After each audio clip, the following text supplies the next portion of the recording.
Friday, a world without cats. His small body trembled as he let out a painful meow. He wanted me to save him, but there was nothing I could do besides watch him suffer. Time and again, Lettuce struggled to stand on his own, but would immediately collapse back down.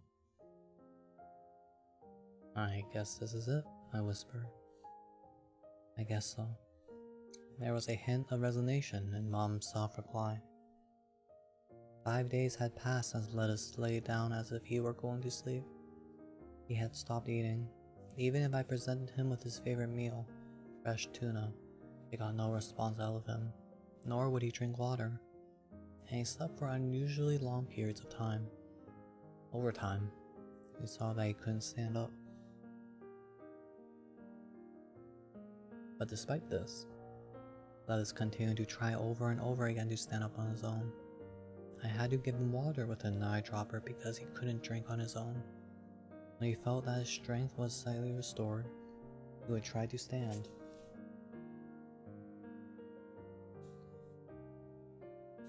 But he was still shaky on his feet and would lie right back down again. Once, he just barely managed to pick up his feet and walk unsteadily right up to Mom, only to collapse in front of her. "Lettuce," I shouted as I rushed to pick him up. His body had become so thin that he weighed practically nothing. With little strength left in his weak body, he trembled ever so slightly. Lettuce hovered between life and death. You could tell he was scared and couldn't understand what was happening to him. He didn't know that he was dying. After a while, my arms started to ache from carrying him, so I set him down on Mom's lap. When I did this, Lettuce began to purr and then let out as much of a meow as he was capable of producing, as if to announce that this was exactly where he wanted to be. Mom was happy to have him there and stroked him gently. Gradually, he closed his eyes and the trembling stopped. For a brief moment, he seemed revived and raised his head for a moment, looking at both of us with wide eyes.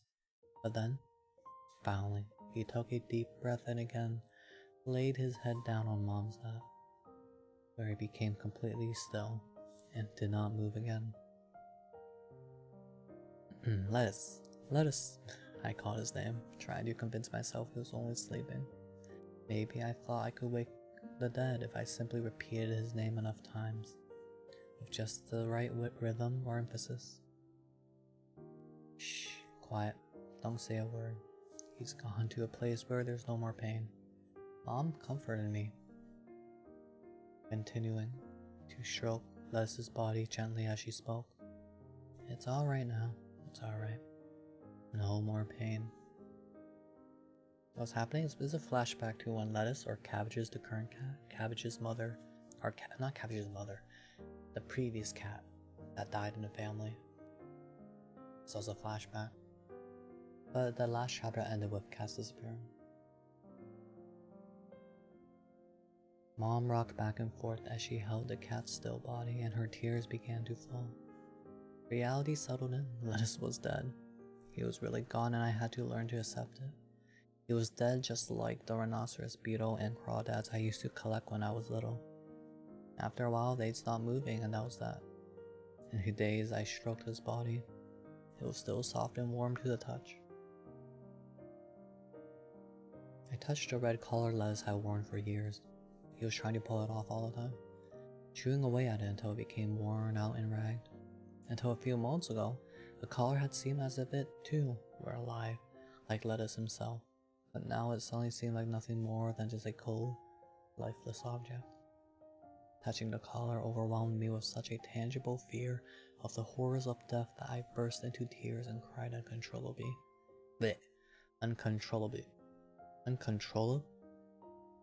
Uncontrollably.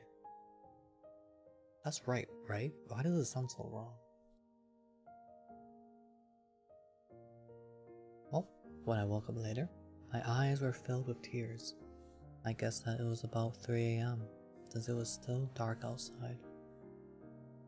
I rolled over and noticed that the spot beside me where Cabbage normally slept was empty. Panicked, I jumped out of bed and scanned the room for any sign of Cabbage, who I found asleep at the foot of the bed. I was relieved to see that he was still there. The memory of the night before when Aloha suggested eliminating cats came rushing back to me. I didn't know what I would choose, my life or cats. In that moment, I couldn't imagine what life would be like without Cabbage. It had been 4 years since my mother passed away, and Cabbage had always been by my side. How could I possibly erase him? What was I supposed to do?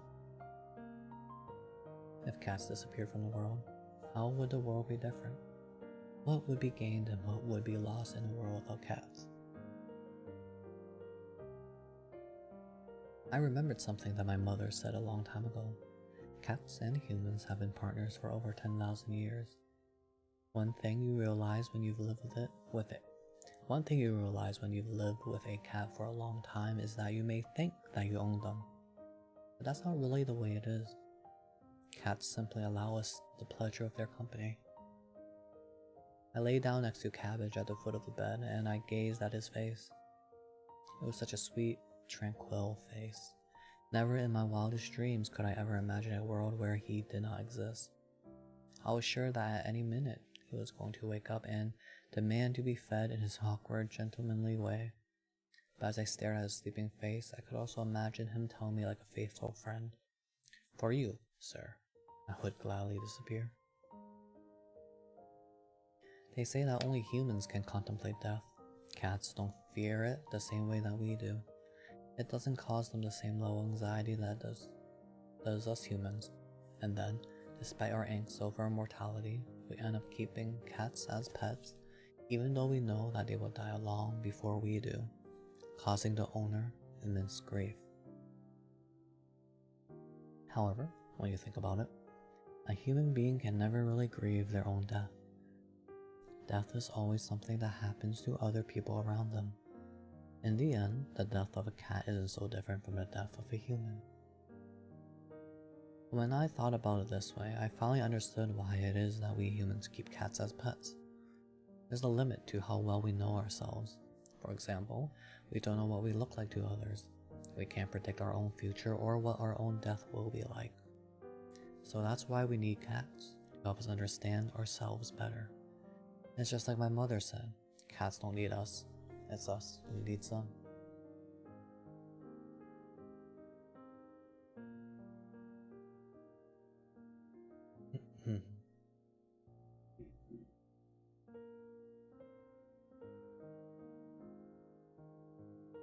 As these thoughts were rolling around in my brain, I felt another stab of pain on the right side of my head. So I crawled back into bed, feeling weak and shivering, just like Lettuce did when he was dying.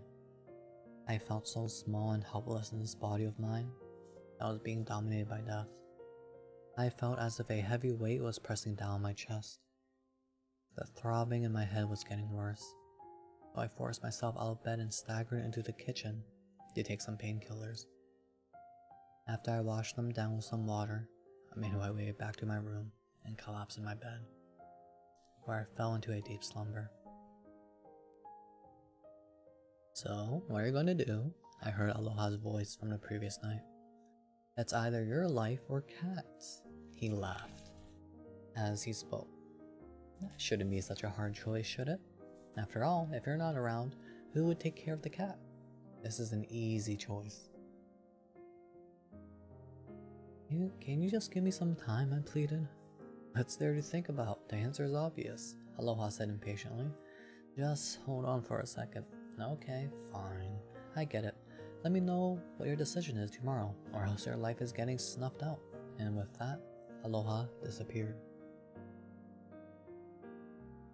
When I woke up, the sun was shining brightly outside.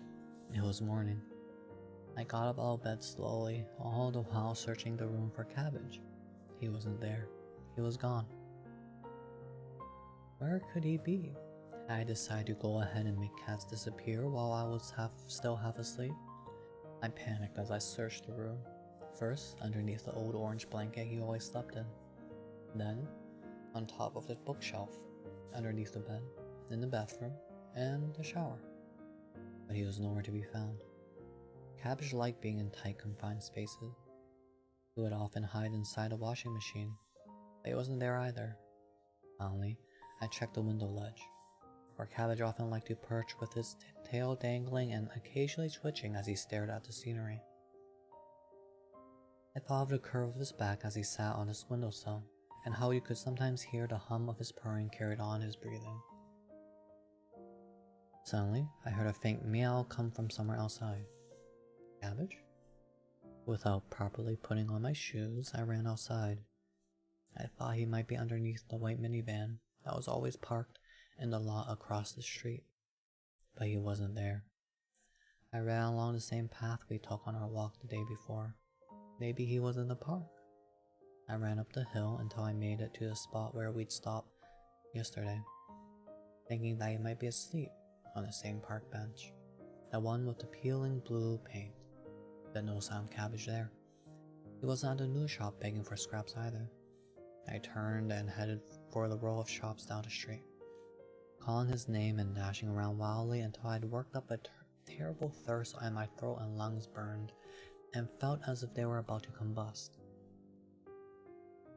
My leg muscles ached so much that I thought I might have torn a ligament. I started to feel lightheaded and a bit dizzy again, which triggered the memory of a day ages ago when I had a similar reaction. It was a day that I didn't want to remember and wished I could forget entirely. I wonder. It was 4 years ago. I still remembered the day clearly. Running as fast as I could to the hospital. My mother had had another seizure. She'd already been in the hospital for a long time and was sleeping most of the day. But every now and again she would be woken up by a seizure. The hospital called me to let me know what happened, and I'd run back to be with her.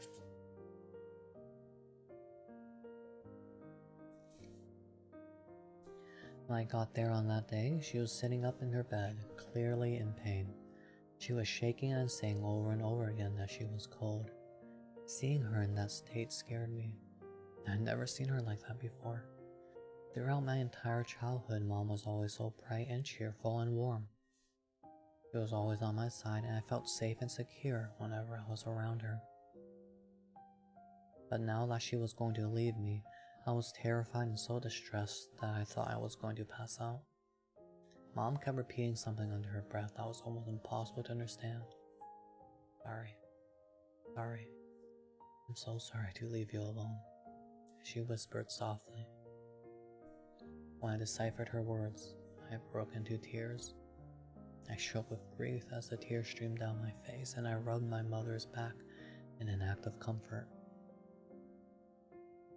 She suffered like that for an hour until she was finally given an intravenous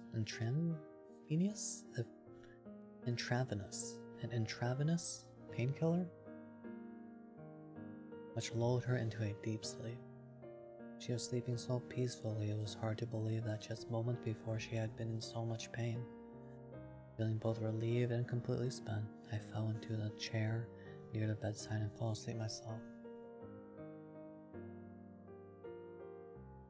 I have no idea how long I was out for, but when I came to, Mom was sitting up in bed, reading a book using a small reading lamp. She looked like she was back to her normal self. Intravenous? Intravenous, huh? Thanks, Wonder.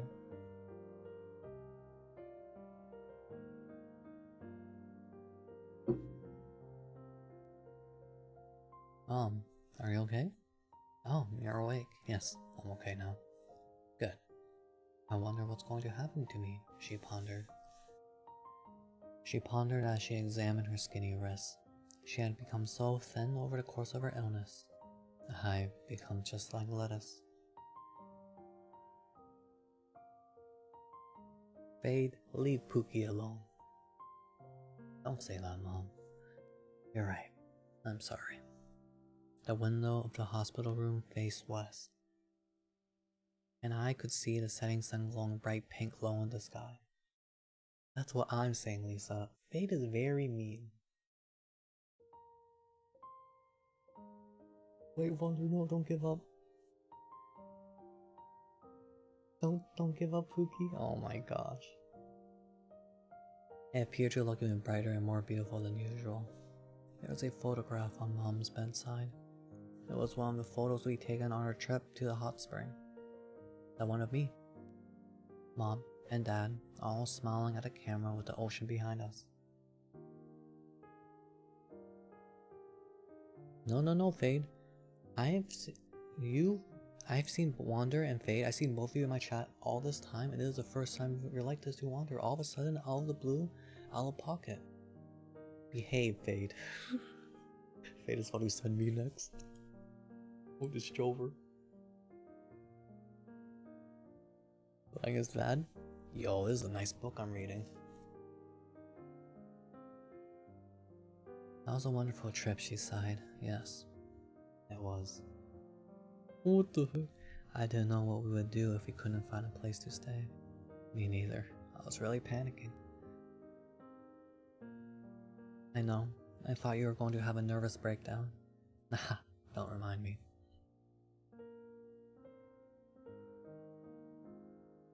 Damn, I feel like burping. Remember how we ate the best sashimi I'd ever had in my life? We should go again. Yeah, we should. But you know, I don't think that's really a possibility, she responded seriously. I couldn't find it in me to respond or to deal with the reality of what she was saying. So I guess Dad hasn't stopped by, huh? I asked in order to break the insufferable silence that settled over the room. No, I guess not. I told him he should. I said he'd visit after he finished repairing the watch he was working on. Oh, did he? Make you burpy? Oh no, I always feel burpy. I think, I'm not sure why. It's cause I'm whispering or I'm talking a lot. I think it's because I'm like looking downwards while talking, and the air is going up into me. I'm not sure how it works, or why I feel burpy when I read usually, like on doing the reading streams. Oh really?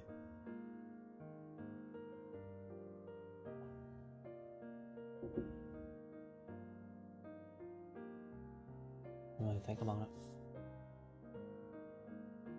I think my stomach's fine. Maybe. Oh, did he? Dad was repairing a wristwatch that Mom would wear all the time. It was the only watch she'd ever owned, which was kind of odd given the fact that she'd marry a man who repaired clocks for a living. What's so special about that watch, I asked her. It's the first present your father ever gave me. He made it himself using antique parts from his collection. So he actually did something nice for once? I asked sarcastically. He did. You know, he's really very sweet. He just has a hard time expressing himself. Why does it sound like every dad ever? Drink too much acid. I don't know. Mom sounded like a little girl when she talked about Dad like this, wearing a shy smile on her face. Last week her father came to see me, and I told him my watch wasn't working, so he took it and, without saying a word, left right away. I guess he was intent on repairing it.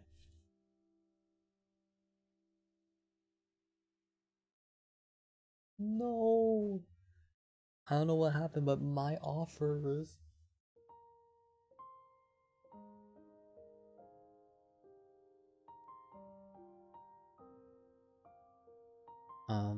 But why decide to do it now of all times? You could do it later and spend time with you instead. The watch isn't that urgent. Oh, don't worry about that. You're here, and that makes me happy. There are different ways of showing someone you love them, you know.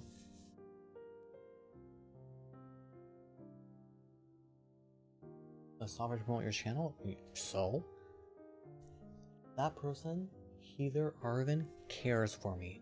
Compared to all of you the lot of you, Heather Arvin cared for me more than all of you combined.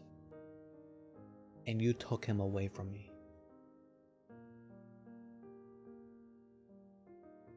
I promote you Yeah, to what? Promote me to like bought something. An ASMR streamer now? No. I don't look at the category. Actually, I did. Well, when I did reading streams, when I first started out, I also did ASMR. Or I put on ASMR. Like, you have an Instagram feed? Wait, why do you have an Instagram? Is it for your artwork? I don't have Instagram, so I don't know. I don't know your Instagram feed.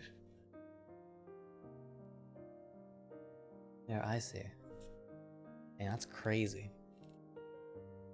What do you say their name was?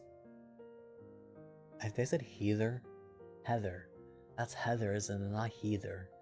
I'm sorry, man. Heather Arvin.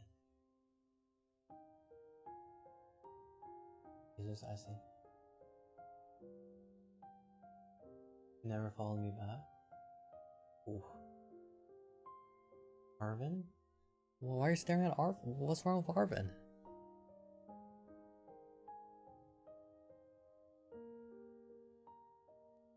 Wait, what's not Arvin? I can't scroll up anymore. Or I would have to go on my keyboard to scroll up. I can't see her name anymore.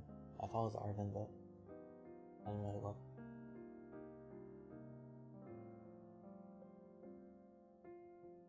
Big friend to Heather? Oh. Fade. Get rid of Wander. I do have a Chinese name, Mitra, yeah? Thanks, Fade.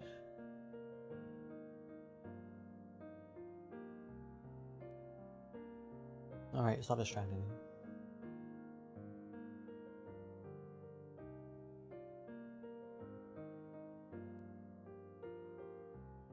If you say so, that's just the way it is. Yo, YouTube is gonna get so mad at me. If you want to post your Instagram here, Fade, I allow it. This conversation would be our last. Soon after that, she took a turn for the worse, and within an hour, she was dead. She was dead. It's so sad. I called Dad at the shop immediately to tell him the news, but the phone just rang over and over again with no answer. He finally showed up in a half hour after she'd already passed. When he arrived, he was holding Mom's wristwatch in his hands.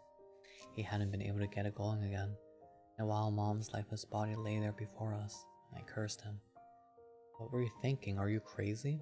Why spend all your time trying to fix that watch at a time like this? I was bewildered. I just couldn't understand him, no matter how Mom tried to explain it. It is depressing. Hey, soulful. I posted you? Yeah. I went to a temple and there were... What's YAD? Taiwan? Talking was not as smooth for the language barrier, but we still did. Yes, then I translated, but they gave me their English names. No, you've lived your whole life in Taiwan, your name is...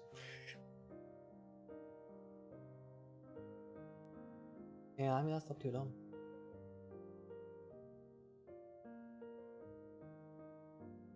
Yeah, very rarely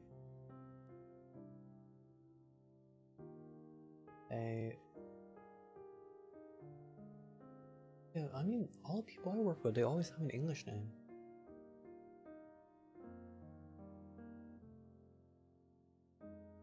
No one asked you. Yo, Jay, that's crazy. Wait, hold up, let me pin that. I feel so bad for Jay, but I'm pinning that. Jay, I'm sorry, you got destroyed.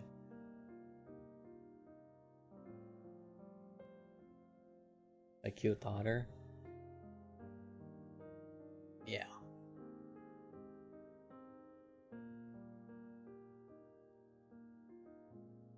Yeah, the English name? Yeah, usually the teacher gives it. But for me, it was my uncle. Or was it my uncle? No, it was my uncle, I'm pretty sure. I mean, uncle / parents, they kind of decided it, but I think my uncle ultimately came with it.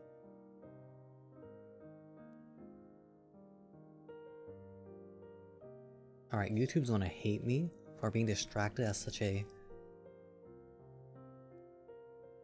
um important part of the story.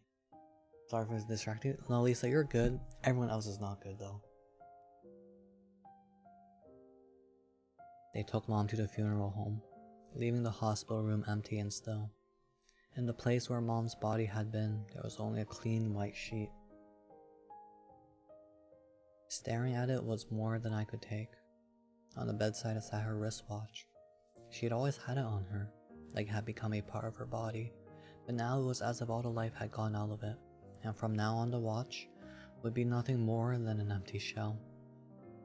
I was reminded of Les's red collar, and the thought of it made me even more heartbroken. I picked up the watch, held it close to my heart, and sobbed all alone in the room. After that day, I never spoke to my father again.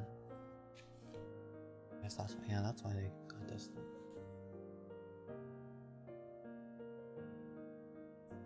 Babe, I'm about to ban you.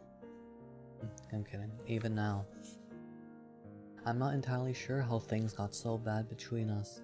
We used to be a happy family. We were close. We'd go out to eat and take trips together, but somehow over time, for no specific reason that I could think of, the foundation of my relationship with my dad simply started to rot away.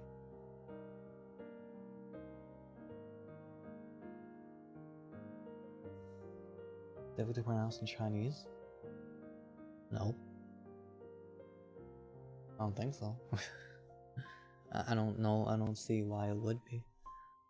With family, you tend to take for granted the fact that they will always be there and that you'll figure out how to get along somehow. If it ends with an SH, maybe, potentially, but definitely not in the beginning. At least that's what I always believed and never questioned what was to me such an obvious assumption. Unless you want to dox yourself, Itra, it might be something else from your name. What's ironic is that my father and I both believed in this unspoken truth. We never bothered to talk to each other, to ask how the other was feeling or what he was thinking about. But it didn't work that way. You don't have a family. You make a family. I used to think that my dad and I were two separate beings who just happened to be related by blood.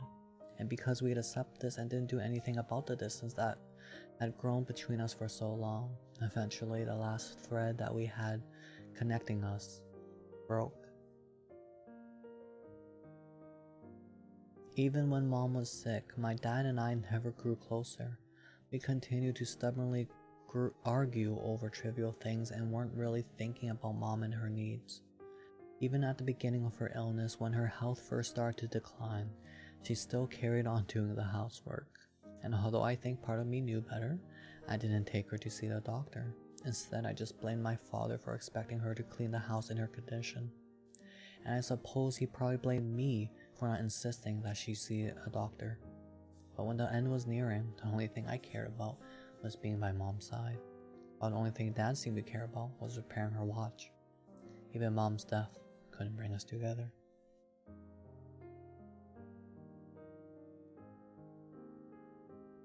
I ran and ran without a clue of where I was going, but Cabbage was nowhere to be found. Had cats really disappeared from the world? Had I made Cabbage disappear? Would I never see him again, or get to touch his soft fur, feel his warm body, cuddle up against mine, or see his dangling tail and hear the pitter-patter of his little feet? Both Mom and Lettuce were gone, and maybe now Cabbage was gone, too. I didn't want to be left alone. My eyes filled with tears and I cried out in despair. But I kept on running, forcing my legs to move. I started panting heavily and my mouth was dry. I ran and ran until my head started to ache again, and I collapsed onto the cold stone pavement. I pushed myself to carry on, crawling awkwardly on the ground. That's when I noticed the paving stones underneath my palms. Recognizing them, I looked up and realized that I had reached out the square where I had met my old girlfriend the other day. Reality crashed on me. I was too late. I had eliminated cats. I had made Cabbage disappear from the world. Meow. Was I dreaming? I struggled to stand up to look around the square. I heard it again. Meow. I ran toward the sound. My head was throbbing and I couldn't think straight. I wasn't sure if this was real or if I was dreaming. I forced myself to run, even though it felt as if my shoes were filled with lead. Following the sound, I found myself standing in front of a red brick building. I was back at the movie theater. Meow. I'll read messages after this part. And there was Cabbage, lying across the ticket booth. He was stretched out along the counter with his tail dangling over the edge. In one graceful movement, he jumped to the ground and walked toward me, letting out another meow. I kneeled down to pick him up and squeezed him tight, feeling his soft fur against me. I sighed and thought this was what life was really all about: warmth and comfort. I'm so glad you two found each other again. There, in front of us, stood my ex-girlfriend, which wasn't much of a surprise considering the fact that she lived here, after all. I was a little worried when I saw Cabbage here on his own. Thank you for watching him. I'm so relieved. There you go, crying again. You haven't changed at all, have you? It was only then that I realized that tears were streaming down my face. I was embarrassed at first, but I was too happy and relieved to care. Cabbage hadn't disappeared. He was back here in my arms. I wiped the tears from my face as I rose to my feet. Well, this must have been your mother's doing, she continued. I have a feeling that she had some unfinished business. What do you mean? She held out an envelope addressed to me. It had a stamp neatly fixed to it, but no postmark, which meant that someone wrote this but then never mailed it. It's from your mother. She had me keep it for you. From Mom? That's right. I heard that your mother was in a hospital. I went to visit her once, and she gave me that letter and asked me to hold on to it. I was dumbfounded. I had no idea until now that my old girlfriend knew about my mother's illness or had visited her in the hospital. She told me that she wrote you the letter while she was sick, but she just couldn't send it. She was afraid that she would never see you again once you read it, so she asked me to hold on to the letter and to give it to you if you were ever going through a really hard time. This can't be true. At first I turned her down. It was too weird. We'd been broken up for years and I didn't know if I would ever see you again, but she insisted. She said, I just want someone to hold on to it, telling me that it was important to her, even if I never got the opportunity to give it to you. And then, when I saw a Cabbage turned up here today, and that you were beside yourself in tears, I realized that it was time to give you the letter.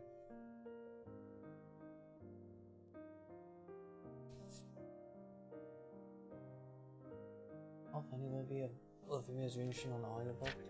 Like, randomly it's him yapping to chat. Oh no, please. Luffy hired something. Pizza or donuts? Pizza.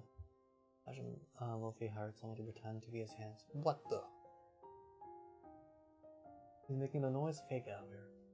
I'm listening for a hand model. Imagine. Oh wait, you sent it each one. Oh yeah, it's probably because it ends like that. Ichira is why it's hard for them since they're used to the sh sound as a starter. Why are you telling Star Rail fade? If it's because of Black Swan, done. You're done, fade. But I'm not gonna lie, Star Rail is so good. I love the new update. It's so beautiful. It's so pretty. I love the aesthetic. No, then why? It is for her. You are so sick. But yeah, Wonder, they did mention that the mother and her got together really well.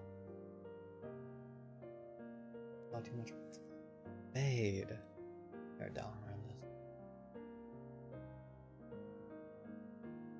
this. You're as bad as Mofu. And that's bad.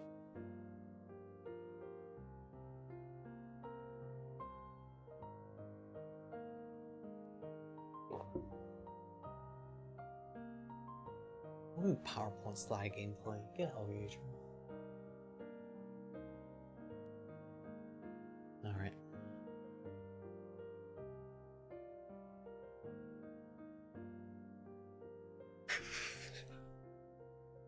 Oh no no no no no. Oh no no no no no. I was gonna pretend I didn't read that. Yo. Oh my gosh. Everyone getting shot at by Lisa right now. Have a good one, Idra. That's crazy. Man got exposed.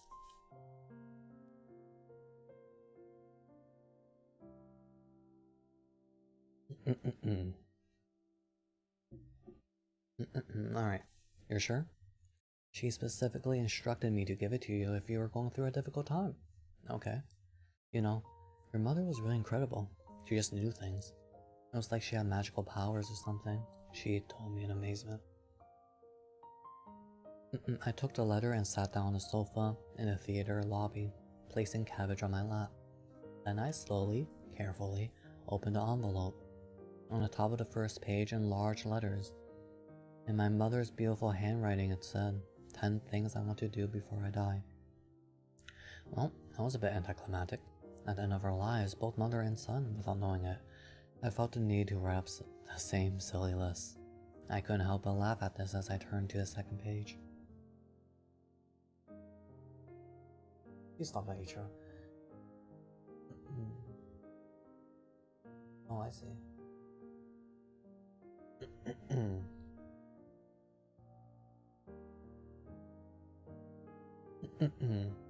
Oh god, hold on, I need to clear my throat.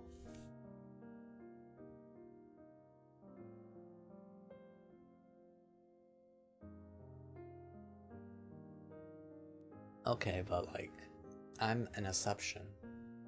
They didn't draw me because they wanted to draw me. They draw me because they had to, because of my birthday and stuff.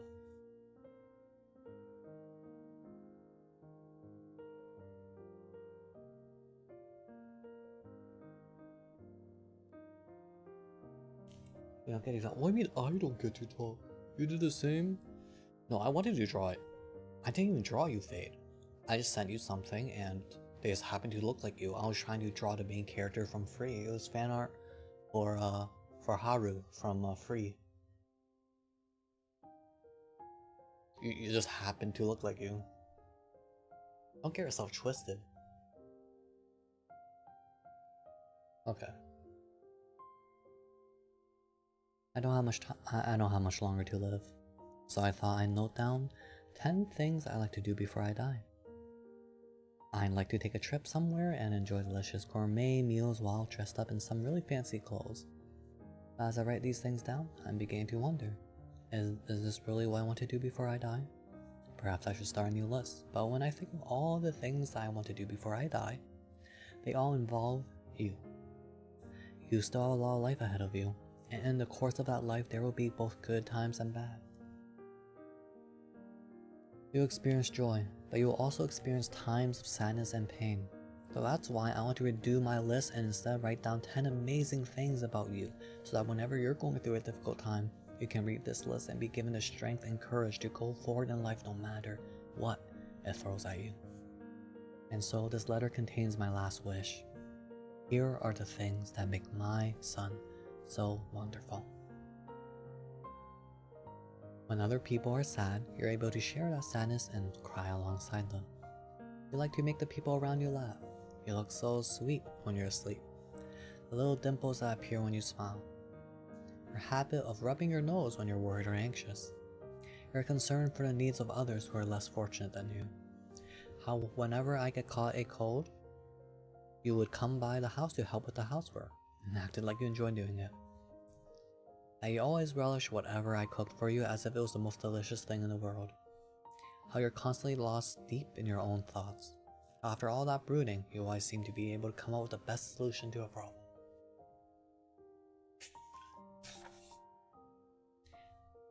As you go on with your life, always remember the things you are good in you. Always remember the things that are good in you. They are your gifts. As long as you have these things, you will find happiness, and you'll make the people around you happy. Thank you for everything you've done for me, and goodbye. I hope you never forget these things, that these things are the things that make you special. Man, this is so sad. I hate it. I like it, but this is like the topic that hurts me the most. Same clothes too? Yeah, it just happened to be similar. I mean, it's pixel art fade, like, there's not much I can do to make it unique, it's just boxes.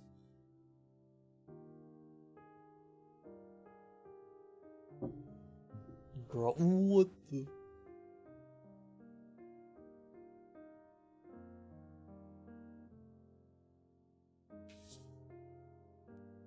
You know what, next birthday fade, I'm not doing anything for you. I'm just gonna get you in call, and I'm just gonna give you a voice recording. And just gonna say, grow up. That's it. Cause you grew up. You grew up one age. Like melancholic moments. This is melancholic. This is depressing. Yeah, voice recording. You stop that. Tears dripped down onto the letter like warm, salty drops of rain. I quickly wiped them off, not wanting to ruin the pages, but some of the ink was already beginning to smudge. Along with my tears came a torrent of memories of my mother. My mother rubbing my back to comfort me whenever I was sick. The way she held me in her arms after I got lost once at an amusement park. The time I wanted the same kind of brightly colored lunchbox as all the other kids in my class, and my mother ran around town all day to find just the right one. How whenever I fidgeted too much in my sleep and kicked off the covers, she'd always come to tuck me in again. Wait, hold up, this unlocked a memory. My mom did the same thing to me when I was a kid. Oh my gosh. The fact that she always bought me new clothes whenever I needed them, yet she rarely bought anything new for herself. Oh, she made the best omelets that I could never eat enough of, and when I'd finished mine and was still hungry, she'd always give me a piece of hers. The time I gave her a gift certificate for a free massage, but she never used it because she thought it was too special of a treat and didn't want to spoil herself. When she bought a piano so that she could play my favorite songs for me, but it turned out that she wasn't very good and always played the wrong notes. My mother.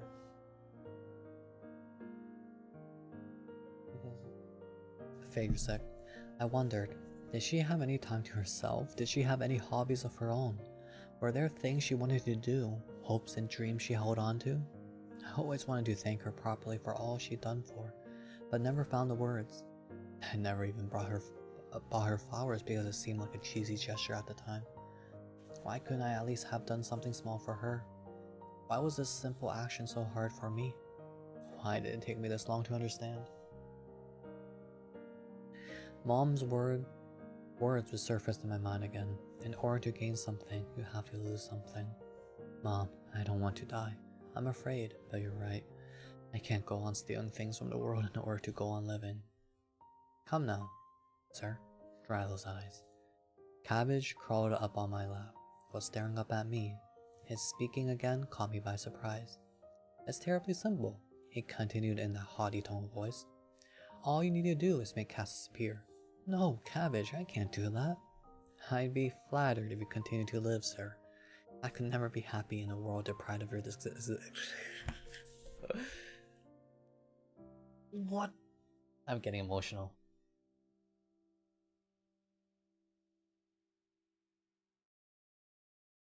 Why is the cat caring for him so much? He didn't seem like he did. I mean, he did, but he did last time. But I'm not crying. I'm just really. I'm thinking about stuff.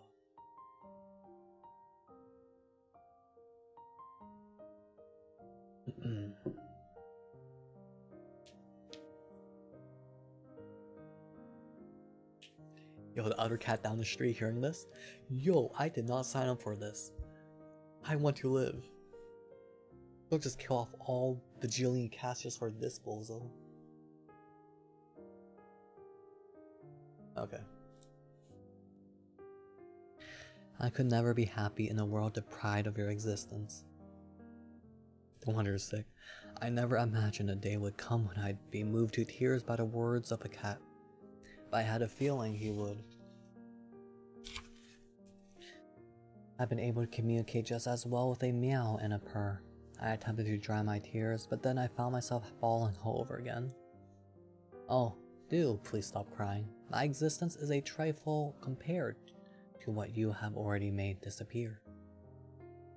That's not true, Cabbage. It doesn't have to be that way. If cats disappeared from the world, if Lettuce and Cabbage and Mom disappeared, I just couldn't imagine it. I spent my entire life never really dealing with these sad possibilities, but now, finally, I felt like I was beginning to understand. It was becoming clear to me. There's a reason why everything exists in this world, and there's no reason good enough for making them disappear. I'd make my decision, and I thought that above all, Cabbage would understand what I was about to do. He sat silently, pondering for a while and then said, I understand, sir. Thank you, Cabbage. Now just one more thing. Close your eyes. What for? Just do it. So I closed my eyes, and out of the darkness a figure appeared. It was my mother. Oh, sweet memory. It was a scene from my childhood that appeared before me when I was little. I would cry all the time and be inconsolable. One day my mother told me gently, close your eyes. Why? I asked. Just do it. So I shut my eyes as tears continued to spill all of them. My sadness would transform into a black whirlpool of emotions swirling around and around my head. How do you feel? Sad, Mama, I said while slowly opening my eyes and meeting her gaze. She stared back at me intently. Alright, now I want you to give me a big smile. I can't. Go ahead and try, she coaxed, even if you have to force it. My mind and body were at odds with each other. I tried to smile, but I couldn't manage to very well. Eventually, I was able to twist my unwilling face into a tiny smirk, but on the inside, I was still filled with distress and my tears continued. Take your time, she soothed, and after a while I managed to force a full smile. Good, okay, now close your eyes again. Prompted by my mother, I shut my eyes again. For some unknown reason, the fake smile I had placed on my face had helped clear up the sadness that moments before had overtaken me. A black whirlpool disappeared, and what looked like a rising sun began to appear in its place. Gradually, this gentle cream-colored light spread all around me, and I could feel my heart finally begin to warm as the light grew. How do you feel now? Better.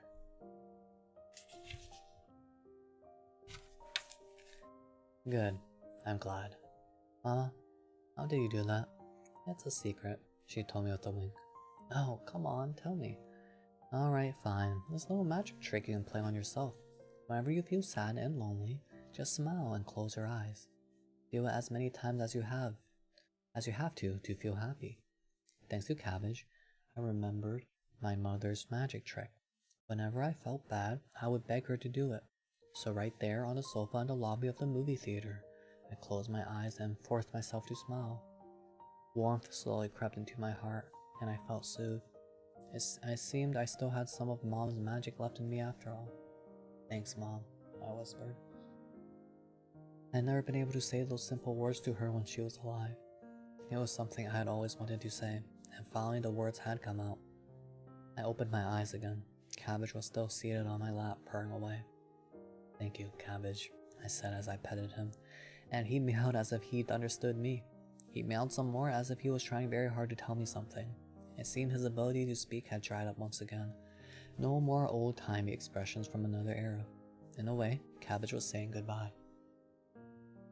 I remembered again what Mom used to always say about cats. We may think we own cats, but that's not the way it is. They simply allow us the pleasure of their company. She couldn't be more correct. I was so glad to have had this chance to talk to Cabbage one last time before it all ended. Maybe this was Mom's magic at work. Goodbye, Cabbage. Thank you for everything.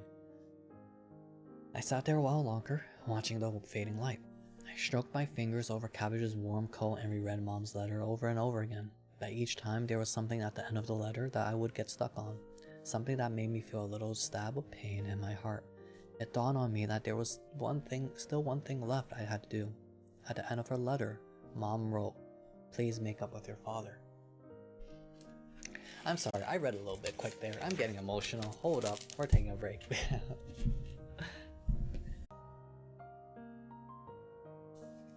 Alright, let's continue. Saturday. A world without me. God dang it. I know I'm gonna be sad.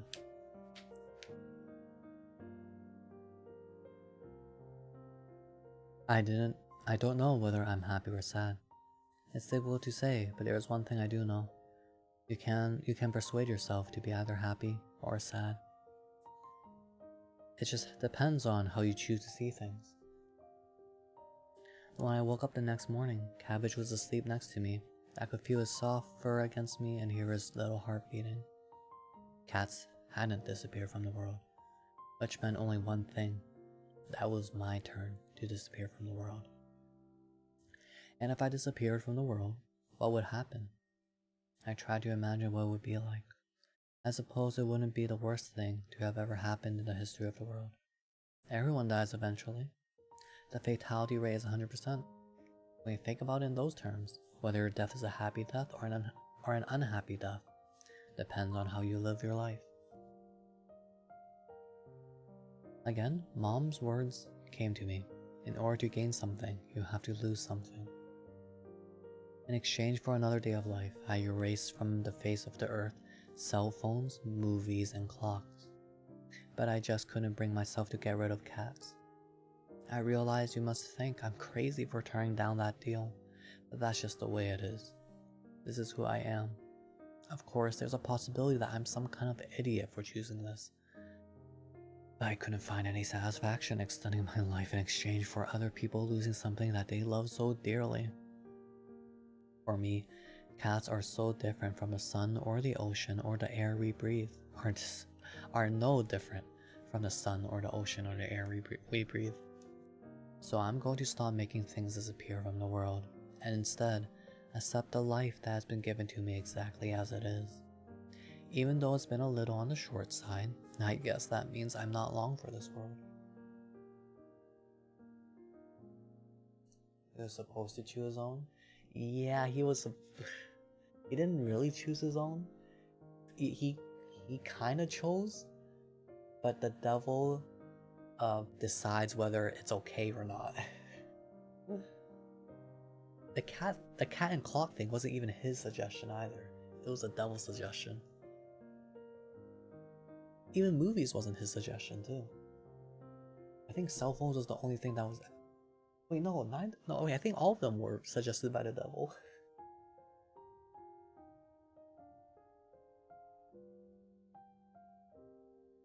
Nah, never mind. I think they were all suggested by the devil. Never mind. He doesn't have any choice. Clown emoji. But in a sense, it was presented the deal by the devil, and the main character chose to get rid of it over getting rid of his life. When Cabbage and I got home last night, Aloha was waiting for us. He wore his usual gaudy outfit, Hawaiian shirt and shorts. He wore his usual, with a pair of sporting sunglasses perched on his head like a crown. I was annoyed to see him wearing his silly outfit, but I had to admit that a part of me thought that seeing Aloha dressed this way was almost reassuring. It's frightening how easily you get used to things. What the heck, Wonder? Hey, where the hell were you? He demanded. I thought maybe you'd been spirited away or something. I was about to lodge a missing person report with the man upstairs. Sorry. It's okay. No worries. Let's just get on with it. Time to erase you know what? He said as he pointed his finger at Cabbage. He smiled and began whistling a cheerful tune. I won't do it. Huh? Said Aloha, taken back. I said I won't do it. I won't make cats disappear. Are you being serious? Yes, I'm serious. I registered Aloha's shock and defeated expression and couldn't help but laugh. What's so funny? He asked. Did I remind you that you're going to die? Think really carefully about this. Yes, I'm okay with that. I'm not going to make any more things disappear. But you could live a lot longer, he said, sounding disappointed. Yeah, but just being alive doesn't mean all that much on its own. How you live is more important. At hearing this, Aloha fell silent. He stared at me for a long time before he spoke again. Well, it looks like I've lost another round to God. Man, you humans can't do anything with them. You really think so? Pfft, forget it. I tried everything I could. And for what? Go ahead and die if you want to. Hey, don't be so bitter. After all, I am going to die. I laughed, which made Aloha laugh as well. I guess we'll be going our separate ways now, huh? I said. Yes, it's time.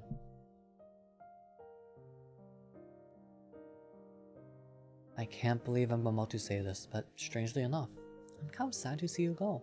Yeah, me too. You're a really interesting guy for a human. I can return the compliment. You're a really funny devil. Nah, you're making me blush.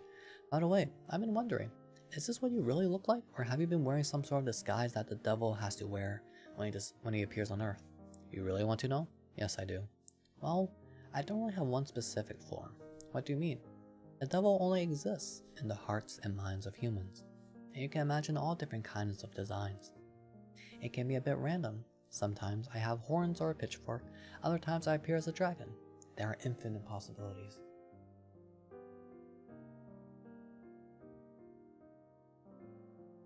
I'm being spoiled? There's no way you haven't watched Full Metal Alchemist Brotherhood. It's been out for a bajillion years. I haven't watched it either, but I don't care.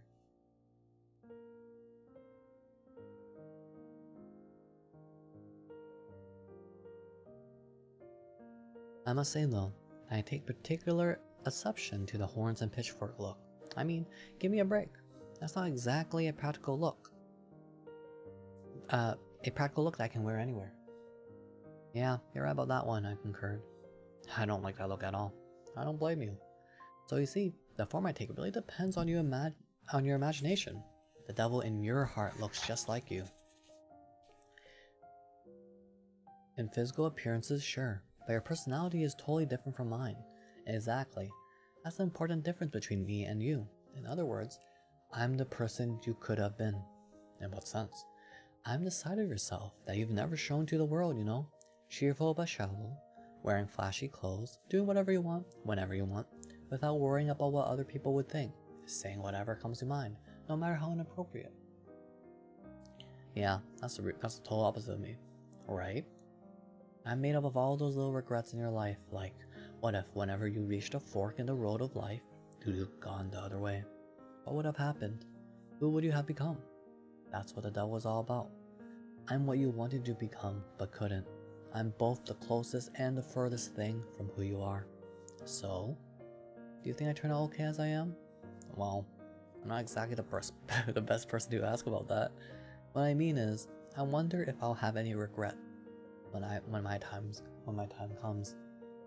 Oh, of course you will. You want to live, right? You might even beg the devil to come back once your number is up. Humans tend to regret the life they never lived and the choices they never made. A lot of people buy into the slogan, live life like there's no tomorrow. But I tend to disagree. Once you become aware of your impending death, you have to make a compromise in accepting the loss of the life you wish you could have led and the reality of your imminent death.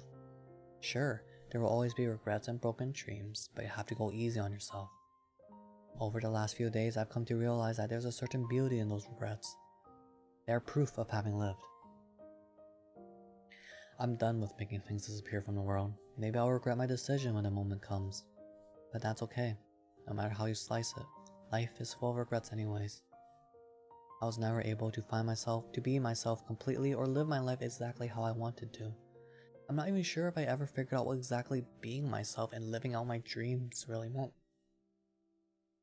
So I guess I'm going to die with all those failures and regrets, all those unfulfilled dreams, all the people I've never met, all the things I've never tasted, and all the places I've never been.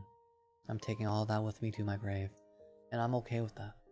In the end, I'm satisfied with who I am and the life I've lived. I'm just happy to have been here at all. So that's how I found out I was going to die. The devil appeared to me, and I was able to gain a few extra days of life from him by making some things disappear from the world. Wait, am I tripping? No, okay, it is. I think there's like 10 more pages.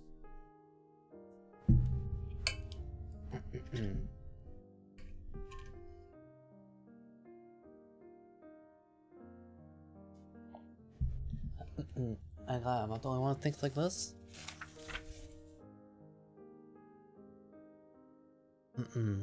Once you're aware of the loss of his led, it's kind of. Does this refer to like if you like don't die from like natural causes or like old age?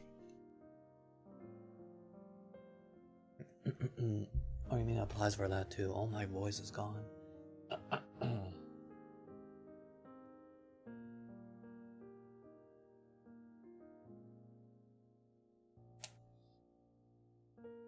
Alright.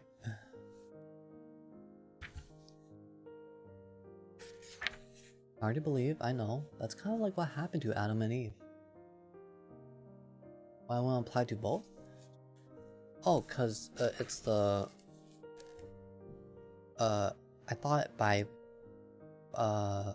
making a compromise and accepting the loss of a life you wish you could have led, I thought that refers to the fact that the life you could have led if you didn't die. So, try to live as if you experience all those things before death. Or before death. But if you die from old age, you're not thinking that far. You're not gonna you weren't even gonna do anything beyond that anyways, and it's also you're not on a timer unlike this situation. Guys, things you still missed out on? Oh, I agree with that too. I just didn't get that from this.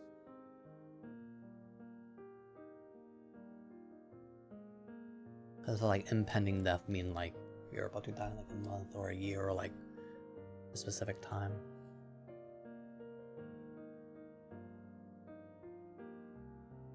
Like impending death and imminent death. That's what I thought it was mainly referring to.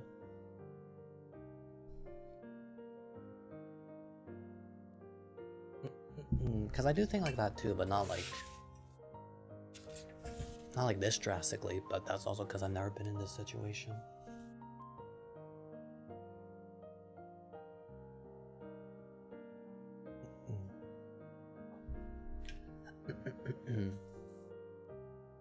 God and the devil made a bet.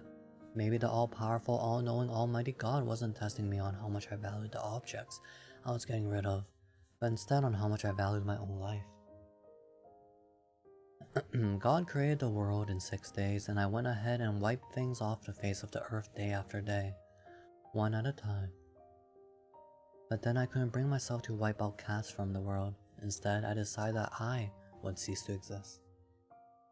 And very soon I'll have my day of rest as well. Seeing me deep in thought like this made the devil smile.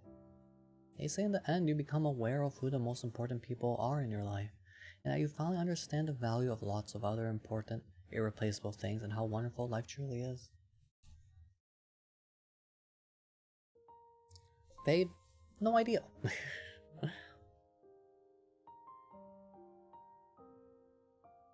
You traveled around the world you live in and saw it with fresh eyes.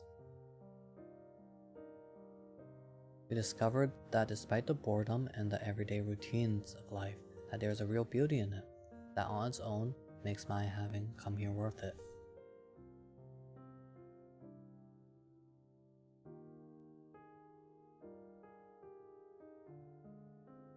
I'm going to die soon. Of course you are. But one thing's for sure, even though you know your life is coming to an end, you're still happy all the same. Yeah, I mean, I had a feeling of that, but I don't know whether the devil did it on purpose or knew. But I guess the devil kinda knew, because it took the form of the main character, but I don't know if the memories were, so follow through. I mean, the devil's a magical being, so maybe. But yeah, movies being himself / ex-girlfriend. Clocks being the father, and memories of a mother. Smartphones was mainly about himself. Actually, the smartphone was more about the ex-girlfriend, the movie was more about himself. Is it meant to be a real devil? What do you mean by real devil? But, actually, what do you mean by real devil?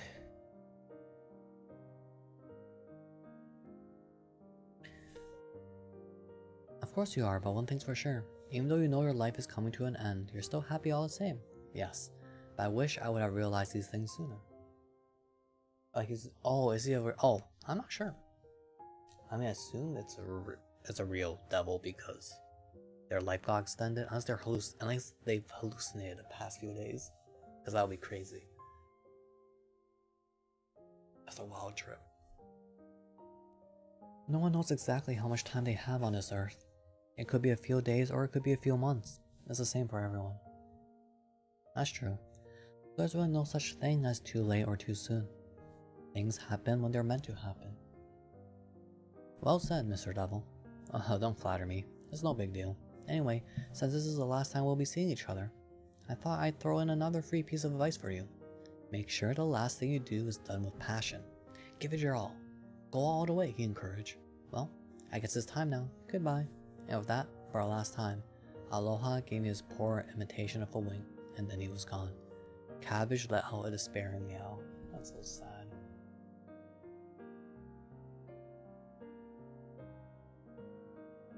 What culture?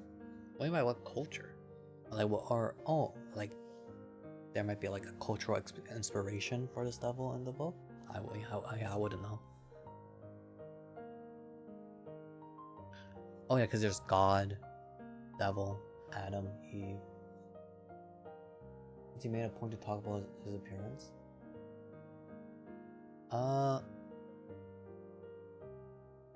Yeah, I don't know enough about other cultures to comment on that. Does it even matter? I mean, if you do know if it is from a culture, religion, or whatever that has this kind of representation of the devil, then it could, be more nuanced and have more meaning for the reader. But, that's someone who doesn't know anything about that. I don't know.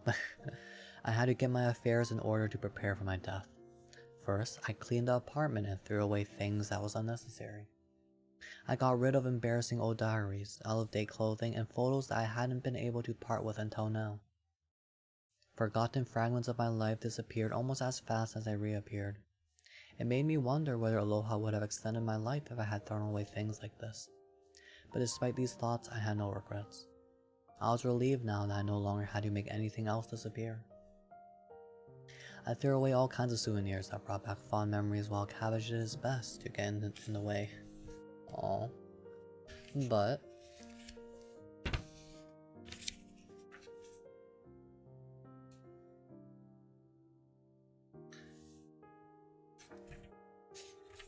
But by the time I was done cleaning, it was evening. Orange rays of light spilled in through the windows, landing on a tin box sitting on top of the dining room table. I found a box deep inside my closet. It was a shabby old thing that had, at one time, contained cookies that I had repurposed as my box of treasures when I was a little kid. It held things that were important to me, but over time I completely forgot about its existence.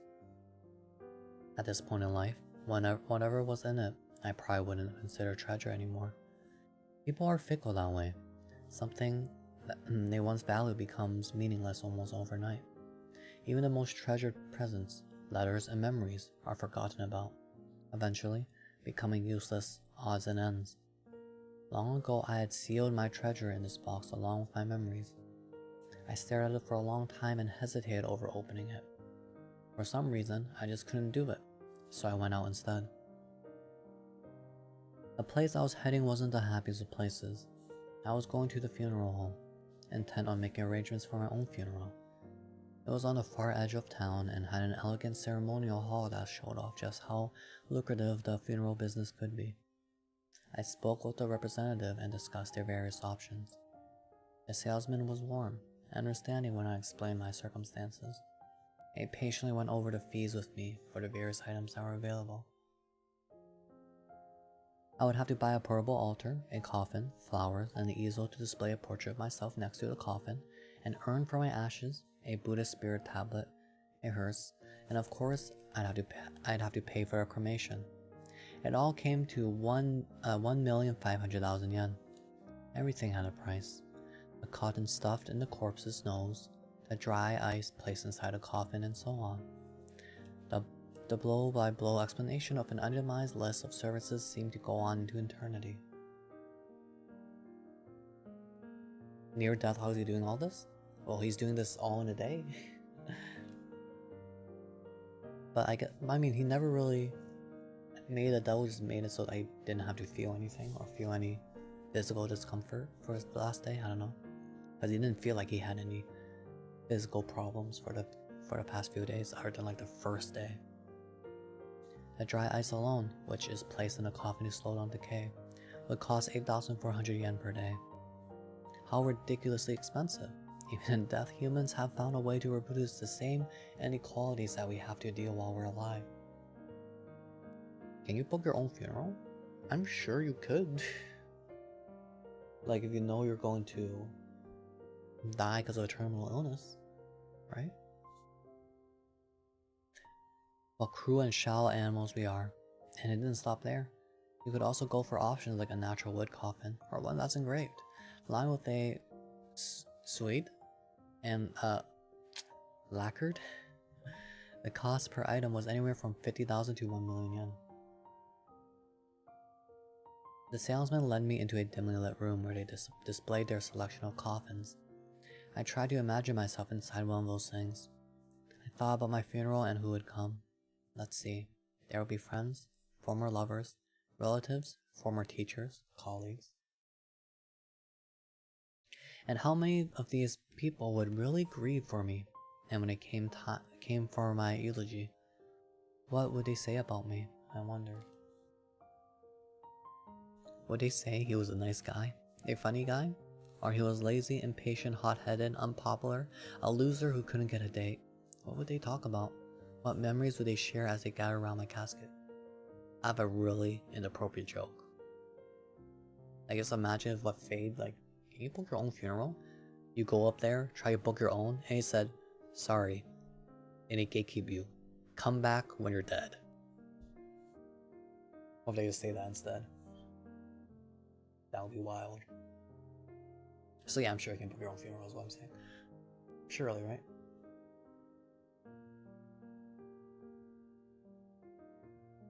That's what I imagine. Okay, you're sick. Thinking about all this, I began to wonder, what have I given to the people around me while I have been alive? What would I leave behind in their memory? My whole life will be... Says, what if you clutch? Don't say that word. Don't say that word in this context, you're so sick. My whole life will be summed up in those moments. Then I guess you ask for a refund. Well, they artifice as their money, as their client. They lose another client. Summed up in those moments that I won't be around to see. The time after I'm dead. In all my 30 years on Earth, this was the first time I'd ever really thought about this. What would the differences be between the world in which I existed, however briefly, and a different world where almost everything is exactly the same?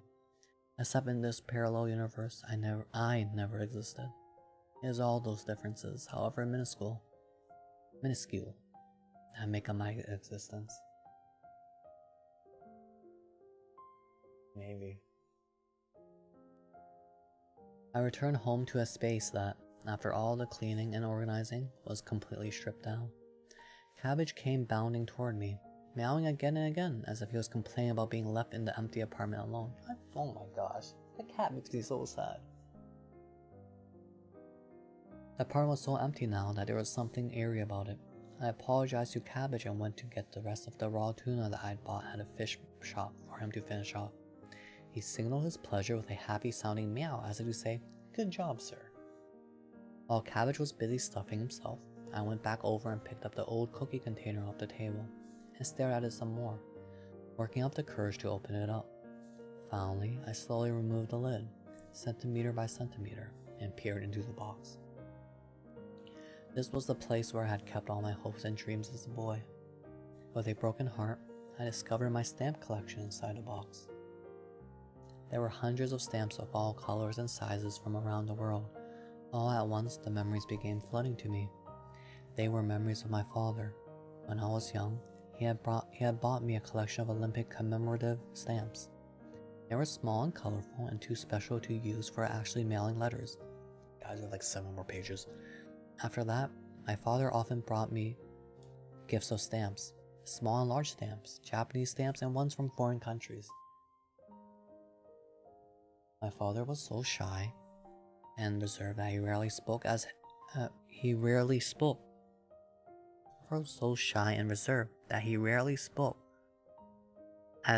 handed me these gifts. I think that's a typo. So the stamps became a way for us to communicate. It's strange, but it's almost as if I understood what was on his mind depending on what kind of stamps he gave me. When I was in elementary school, Dad traveled to Europe with a group of old friends. He sent postcards to us from all of the places he visited. There was a large, colorful stamp on each of the postcards, but the one I remembered most clearly had a picture of a cat yawning. It made me laugh when I looked at it. The cat on the stamp looked just like lettuce. It was one of the few things my father ever did that made me laugh. The stamp brought me such pleasure that I removed it from the postcard by soaking it in water overnight. Then, I added it to my collection. I couldn't sleep at night whenever I received a postcard from my father. I'd be up late, imagining all the places he had visited. I imagined him standing on a street corner in Paris, buying a cat stamp at a little shop, speaking in a stilted French, and then sitting in a cafe, writing the postcard. I even imagined him dropping the card into a mailbox and then the postman collecting it and taking it to the airport, where I was loaded with all the other mail heading for Japan. And then, okay, it's even less.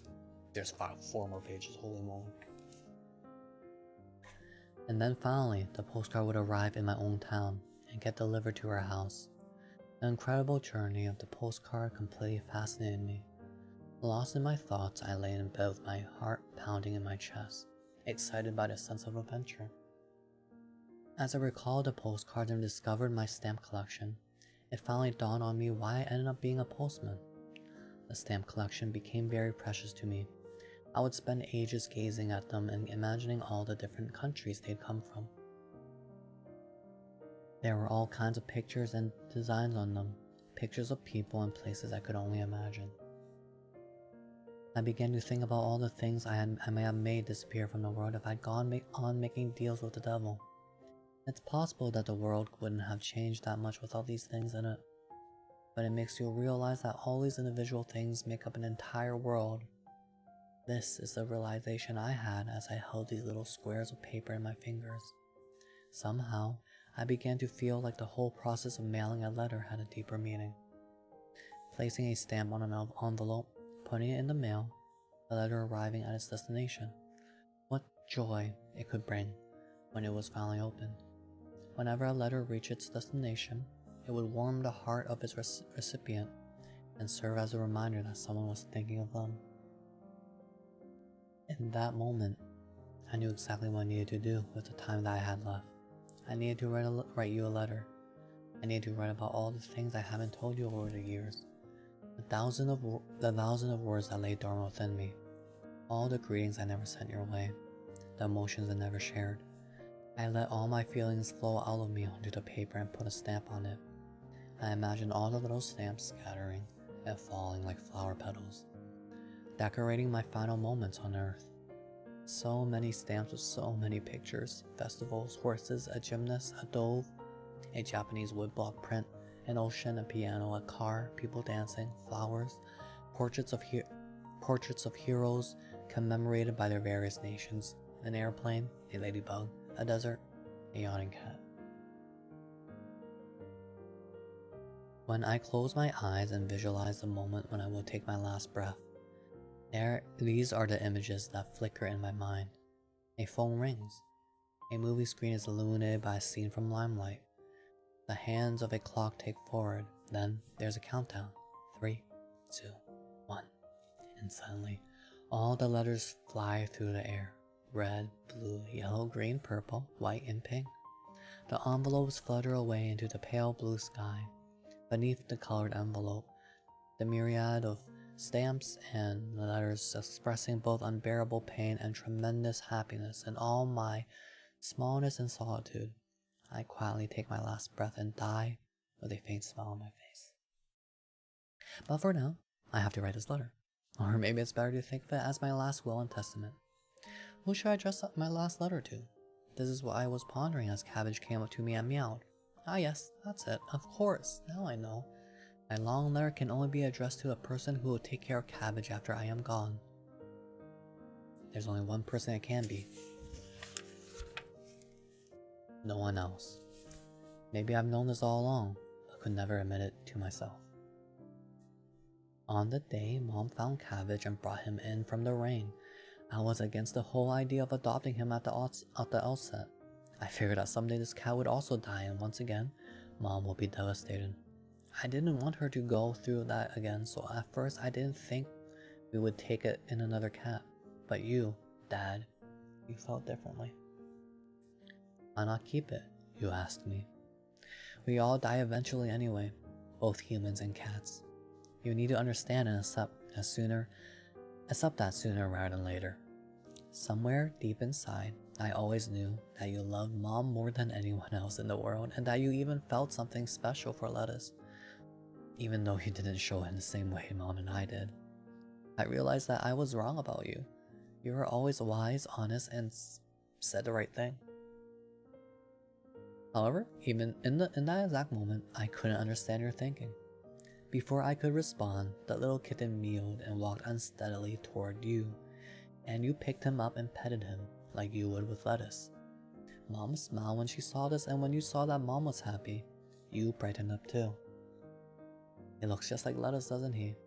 Yes, he does, she agreed. Then, we'll call him Cabbage.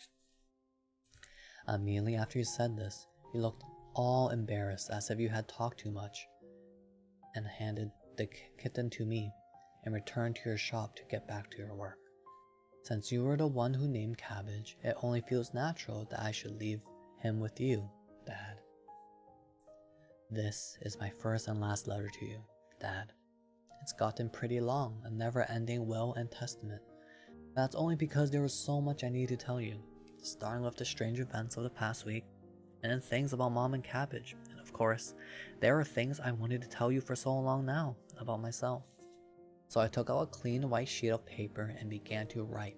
At the top of the page I wrote, Dear Dad.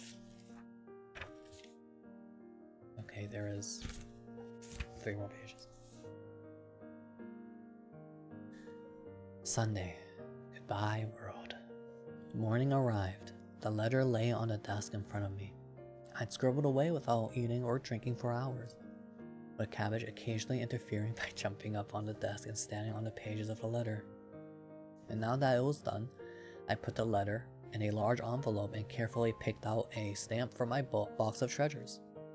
I chose the one with the yawning cat on it and stuck it to the envelope. Then I picked up Cabbage and left the apartment. It was early morning and still a bit chilly outside as I made my way down the hill to the nearest mailbox. The red mailbox with its large mouth was waiting to swallow up my letter. It's the perfect ending, I thought, as I walked up to the mailbox, or at least it should have been. I thought about what would happen. I sent a letter. It would take a few days for my father to retrieve it. He'd open it up and read it. Then my father would finally get to know all the things that I was thinking and feeling for all these years. But some things just didn't feel quite right. I stood there staring at the gaping mouth of the mailbox and started to have second thoughts. I knew what I had to do. I quickly spun around and retraced my steps, back up the hill with Cabbage in tow, and back to the apartment. Out of breath from the exertion, I opened the closet and pulled out some piece of clothing. A white shirt, a striped tie, and a charcoal gray jacket and trousers. It was my postman's uniform. I put it on and looked at myself in the mirror. The figure staring back at me looked a lot like my father. I realized that over time I had come to look just like him. My father, my face, my posture, my gestures, all the things I had hated for so long yet I couldn't deny were now a part of me. I was his splitting image. My father, who sat for hours hunched over his desk repairing clocks and watches, The same father who squeezed my hand tight in the movie theater, who bought me stamps, who held Cabbage and smiled down at him while he was just a kitten, and who ran through the hot springs town with me, looking for a vacant room where we could spend the night. The same father who arrived late at Mom's funeral and sat alone in a corner, crying and trying to hide his tears. On the day I moved out of my parents' house, I had left my little treasure box on the floor in the middle of my empty bedroom. I remember that day, my father had stretched the hand out to me as I was about to leave. All I had to do was take his hand in mine. I should have taken it, as he did with mine in the movie theater when I was a child. Dad, all these years I wanted to see you, to say I'm sorry, to say thank you and goodbye. I felt tears beginning to run down my face. I wiped them on the sleeve of my uniform, placed the letter in my bag, picked up Cabbage, then ran out of the apartment again. I clattered down the stairs and mounted my bicycle. I loaded Cabbage in the front basket and sped down the hill. The pedals felt heavy and the old bicycle squeaked from all the effort. Tears and sweat streaked my face as I pedaled as fast and as hard as I could. The wind began to blow and the sky cleared, and suddenly I got the feeling that spring was on its way. The warm rays of the sun enveloped me as I reached out to the top of the hill. Cabbage was enjoying the wind in his face and let out a meow. Directly below me, I could see the dark blue of the ocean. My father lived just on the other side of the bay. I often looked down on his town from the top of the hill. He was so close, and yet I never got to visit him. That's where I was headed, the next town over to see my father.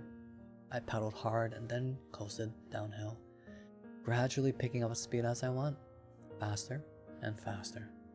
I was getting closer and closer until I arrived at my father's house to deliver his letter. And that's it.